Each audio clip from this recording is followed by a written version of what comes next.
of opportunities, but over the years, the charm to own the first world passport is decreasing. ਕੀ ਹਨ ਇਸ ਦੇ ਮੁੱਖ ਕਾਰਨ?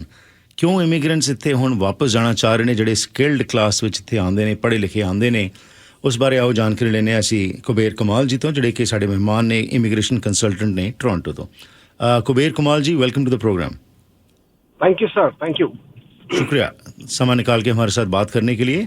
सो कुबेर जी, थोड़ा सा बताइए क्या स्थिति है? ये जो रिपोर्ट आई है इसमें ये कहा गया है कि बहुत सारे इमिग्रेंट्स जो हैं वो अब वापस जाना पसंद कर रहे हैं और आप भी डील करते हैं इन सबके साथ। सो क्या कॉमन फैक्टर्स या रीजन सामने आ रहे हैं जिस कारण Canadian immigrants are considering returning to their home countries?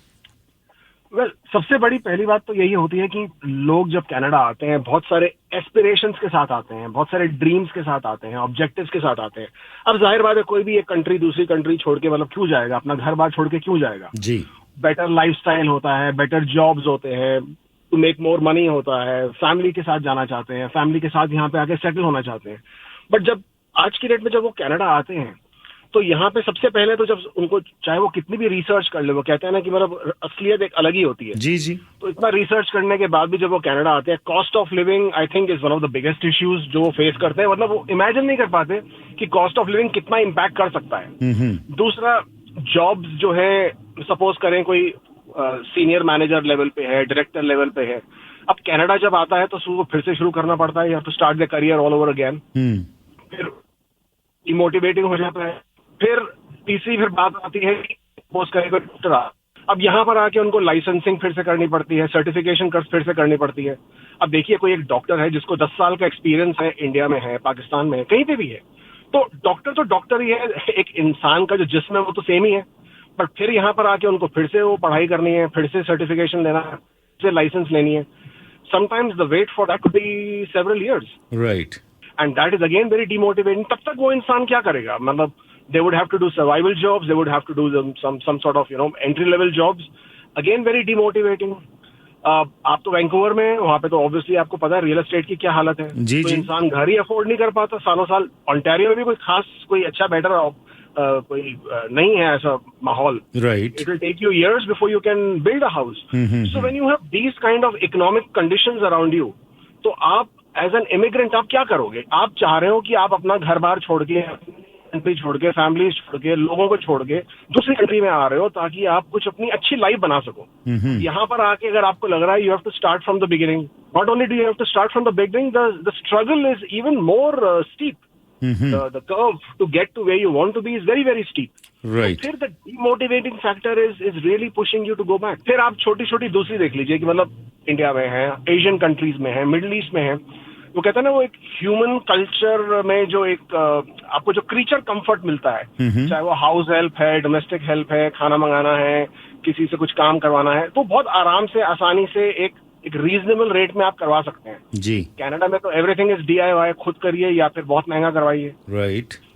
हम लोग तो ऑब्वियसली काफी प्रमोट करते हैं, अपने फेसबुक ग्रुप्स पे हैं, सोशल मीडिया पे हैं कि भाई लोग रिसर्च करें, बट आप कितनी भी रिसर्च कर लें, जो एक रियलिटी यहाँ पे आके जो आपको स्ट्राइक करती है, that is extremely different। Absolutely। I mean, you have been here several years. I'm sure you have a story to tell as well. Absolutely, absolutely. You are very true. You know, the times have changed now. Earlier, when people used to come here in the 80s and 90s, even professionals, they struggled and they knew that now, this is their homeland. They're going to stay here only. But now opportunities also are available in other countries, which is another reason why a lot of immigrants think कि भाई better है कि हम अपने मुल्क ही वापस जाएं और वहाँ पे जाके हम ज़्यादा सक्सेसफुल हो सकते हैं। तो आपके सामने जो बातें आपकी होती हैं आपके क्लाइंट्स के साथ या जो आप देख रहे हैं, सो कुबेर साहब ये बताइए कि कोई स्पेसिफिक चैलेंजेस या डिफ़िकल्टीज़ जो कैनेडियन इमिग्रेंट्स फेस कर रहे हैं, अपार्ट फ्रॉम कि महंगाई है एक रीज़न, बट क्या अपने सेक्टर में जाके जॉब ना मिलना, फॉरेन क्रेडेंशियल्स का मुद्दा हम कई दहाकों से सुन रहे हैं कि जी सरकारें बदल गई लेकिन ये फॉरेन क्रेडेंशियल्स का मुद्दा आज भी वहीं पे खड़ा है जहाँ पे पहले था। 10 साल पहले, 20 साल पहले, 25 साल पहले सेम सिचुएशन कि जी कैनेडियन एक्सपीरियंस नहीं है आपके पास। तो इसके बारे में बताइए कि क्या महंगाई इज अ मेजर कारण आप समझ रहे हैं, या not getting a job in their own field forces them to think कि भाई नहीं, it's better to go back. नहीं, आई थिंक महंगाई से लोग फिर भी डील कर सकते हैं. They will be able to deal with the जो भी मतलब एक्सपेंसिव फैक्टर है, as long as they can make a good living. Right. अब गुड लिविंग वो तब बनाएंगे जब उनको जॉब उनके सेक्टर में मिल जाए, या उनके एक्सपीरियंस से रिलेटेड मिल जाए, या उनके बैकग्राउंड से रिलेटेड मिल जाए. अब जब यहाँ पर आके वो देखते हैं कि भाई उनको 5 साल की फिर से पढ़ाई करनी पड़ेगी, 4 साल की फिर से पढ़ाई करनी पड़ेगी, और जब तक वो सर्टिफिकेशन लेंगे तब तक they would have to slog themselves. Then again it becomes a very difficult proposition. वो एक क्लीशेड है, राइट, कि भाई यहाँ पे आके डॉक्टर्स और इंजीनियर सिर्फ उबर चलाते हैं. Right. हालांकि उबर चलाना कोई गलत बात नहीं है या कुछ खराब बात नहीं है, nothing wrong with it. But इतने साल पढ़ने के बाद क्या आप ये करना चाहते हैं, और this is what you want to do with your experience, that is something which people are not willing to accept anymore. Right. Plus professionals जो हैं, as you very rightly said, they can move around, they have options. Different countries are opening up doors and again and again. अभी repeatedly Germany की बात आ रही है, Denmark की बात आ रही है, Finland की बात आ रही है.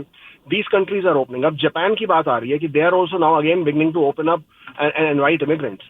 So then Canada is not going to be the number one destination for people who are aspiring to move to different countries. और पहले ये था कि चलो आए यहाँ पे, एक बंदा जो था आराम से एक बंदे की तनख्वाह से घर चल पड़ता था. अब तो बेसमेंट लेनी भी जो है वो भी $1,500-2,000 की कहाँ से कोई अफोर्ड कर सकेगा? कहाँ से वो पैसे आएंगे, और कितने को आप पैसे जो अपने मुल्कों से ला रहे हैं उसका इस्तेमाल करके यहाँ पे आप सर्वाइव कर सकेंगे? So no doubt cost of living has gone too high, and that is also one of the major reasons why people are who are well settled in their own countries think of going back. तो जो ये report आई है कि जी Canadian immigration लेने का भी trend घटता जा रहा है. 2021 में सिर्फ 45.7% परमानेंट इमिग्रेंट सिटीजन्स बने, जबकि 2001 में ये 75.1% था. सो एक ड्रीम होती थी कैनेडियन पासपोर्ट अपने हाथ में होल्ड करना, और इससे बहुत सारे प्रिविलेजेस हम समझते थे वो मिलते हैं. तो ये भी जो डिक्लाइन आ रहा है, इसके बारे में क्या कहेंगे कुबेर साहब आप? सर, ये डिक्लाइन टू फोल्ड्स है. पहली बात तो कैनेडियन पीआर बनने का जो ऑब्जेक्टिव है वो कम नहीं हुआ है. उसके लिए भीड़ कम नहीं हुई है, उसके लिए डिमांड कम नहीं हुई है. On the contrary that demand is on the rise up. बहुत ज्यादा बढ़ गई है, and it is making it मोर.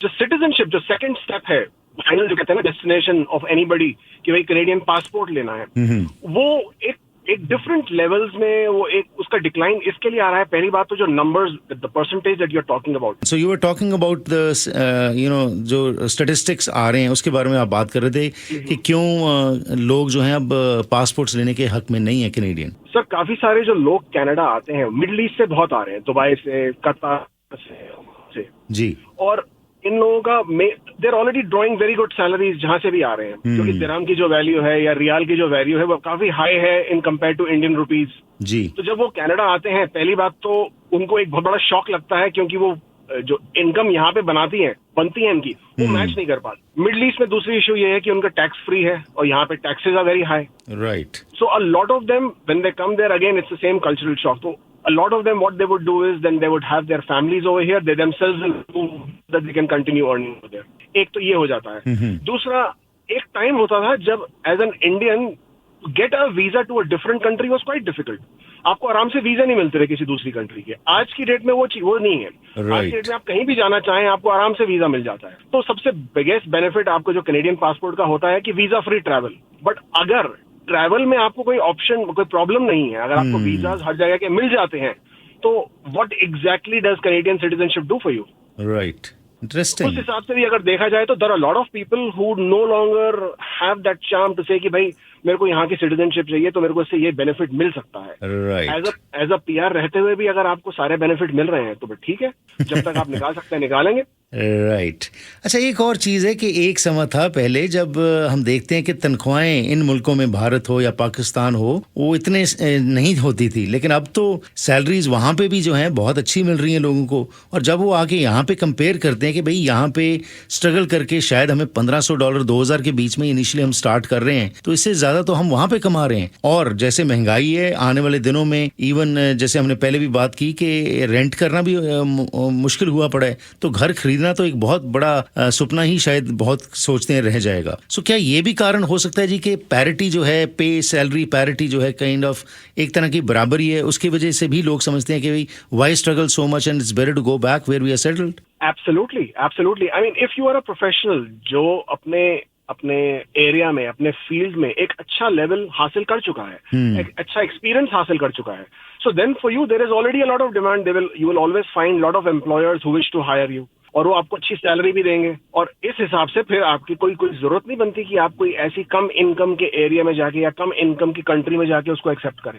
सो ये ट्रेंड अगर चलता रहा कुबेर साहब, आप क्या समझ रहे हैं कनाडा से हम एक ब्रेन ड्रेन जो है ऑलरेडी चल रहा है। मैं एक और इमिग्रेशन कंसल्टेंट से पहले बात कर रहा था जो हमारे वैंकूवर के हैं, कि हम देखते हैं कि हमारे बच्चे जो यहाँ पे पढ़े हुए हैं, जो यहाँ के बच्चे ज्यादातर मेडिसिन के लिए, लॉ के लिए या और हायर स्टडीज के लिए बाहरले मुल्कों में जा रहे हैं, क्योंकि यहाँ पे वो सीट्स अवेलेबल ही नहीं है। तो वो ब्रेन ड्रेन ये होता है कि जी पढ़ के ज्यादातर जो है कनाडा में आके उनको भी जॉब्स नहीं मिलती, वो ज्यादातर अमेरिका या और कंट्रीज में रह जाते हैं। तो ये रिवर्स ब्रेन ड्रेन जो चल रहा है, जबकि दूसरे मुल्कों से इंटरनेशनल स्टूडेंट्स जो आ रहे हैं यहाँ पे, तो आप क्या फोरसी कर रहे हैं, which way is Canada heading to? Sir पहली बात तो ये है कि आज की डेट में जिस तरह का जो परमानेंट रेजिडेंस का जो प्रोसेसिंग है, उसके अंदर इनसाइड कनाडा के आपको पॉइंट्स तो मिलते हैं, बट जो इंटरनेशनल स्टूडेंट्स हैं कनाडा में, उनके लिए कुछ खास अब प्रोग्राम्स है नहीं, बहुत मुश्किल हो गया है। For example there are almost 2 million temporary residents in Canada, जो कि स्टूडेंट्स भी हैं, फॉरेन वर्कर्स भी हैं, उनके स्पाउसेस भी हैं। अब ये जो